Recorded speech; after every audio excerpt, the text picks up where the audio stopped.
दिखाती है कि हमारा जो भारतीय रेल है, जो रेल विभाग है, वो किस स्तर की बदइंतज़ामी और लापरवाही देश के नागरिकों को सौंप रहा है। भारतीय रेल की स्थिति कुछ इस प्रकार हो गई है कि जनता को आलू की बोरियों की तरह ट्रेन में ठूस के लाद के भेजा जाता है। कहीं ट्रेन में शौचालय में भी अगर बैठने की जगह, आपको खड़े होने की जगह मिल जाती है तो यात्री अपने आप को भाग्यशाली समझता है। प्रयागराज और उसके आसपास के कई सारे रेलवे स्टेशंस को क्राउड मैनेजमेंट ना करने की वजह से, ना ठीक से होने की वजह से भारतीय रेल को बंद कर देना पड़ा। देखिए, नई दिल्ली रेलवे स्टेशन पर महाकुंभ जा रहे श्रद्धालुओं की स्टैम्पीड के चलते भगदड़ मचने के कारण जो घटना वहाँ घटी और लोगों की जानें गईं, बहुत अनगिनत लोग घायल हुए, ये अत्यंत दुखदाई घटना है। और मुझे लगता है कि पूरे देश की आत्मा को झंझोड़ के रख दिया इस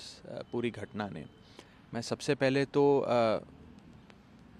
भगवान से प्रार्थना करता हूँ कि वे लोग जिनकी जानें चली गईं इस अनफॉर्चुनेट इंसिडेंट में, उनके परिवारों को शक्ति प्रदान करें कि वे इस दुख को सहन कर सकें, और जो लोग घायल हुए हैं उनके जल्द से जल्द फिर से स्वस्थ होने की मैं कामना करता हूं और प्रभु के श्री चरणों में अरदास करता हूं। ये पूरी घटना ये दिखाती है कि हमारा जो भारतीय रेल है, जो रेल विभाग है, वो किस स्तर की बदइंतज़ामी और लापरवाही देश के नागरिकों को सौंप रहा है, दे रहा है, किस प्रकार की लापरवाह सुविधा लोगों को दी जा रही है।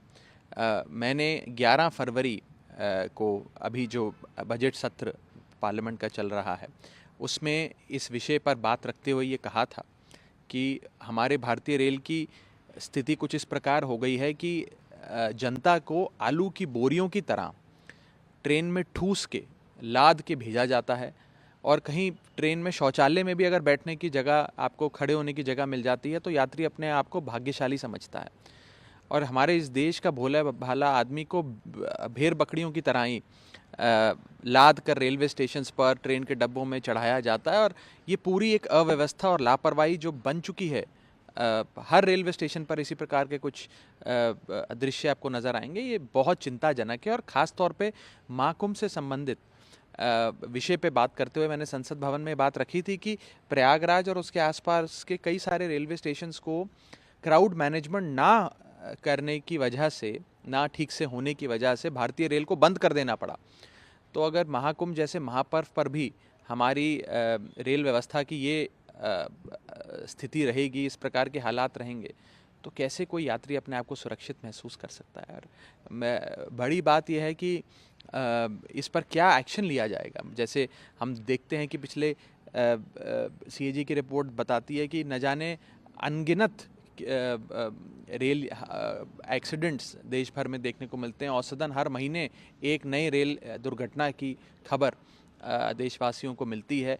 तो उसमें कितनी अकाउंटेबिलिटी फिक्स करी जाती है, कितनी रिस्पॉन्सिबिलिटी फिक्स करी जाती है, किसके खिलाफ एक्शन लिया जाता है इस लापरवाही और बदइंतज़ामी के चलते। तो इन सारे विषयों पर मुझे लगता है कि सरकार को गंभीरता से सोचना चाहिए, कार्रवाई करनी चाहिए। और जो ये घटना घटी है, परमात्मा उन परिवारों को शक्ति दे, साहस दे, और सरकार कम से कम अब ये सुनिश्चित करे कि इस प्रकार की कोई भी घटना देश भर में ना घटे। हाँ सर, 10 लाख के कंपनसेशन देने की बात की गई है। वहीं बाद में ये भी चीज़ कही गई कि जब ये घटना हो गई उसके बाद 4 स्पेशल ट्रेनें लगाई गई क्राउड कंट्रोल के लिए।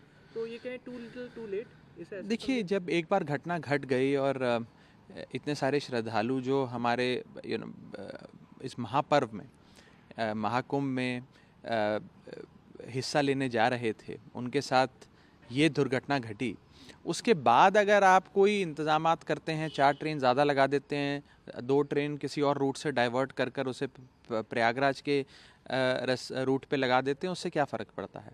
बात तो ये है कि उन भोले भाले मासूम श्रद्धालुओं की जानें चली गईं।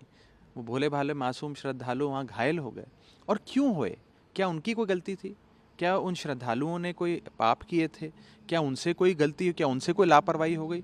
ये तो सीधे सीधे भारतीय रेल की लापरवाही और बदइंतज़ामी के चलते हुआ है, जो बेहद दुखदाई है।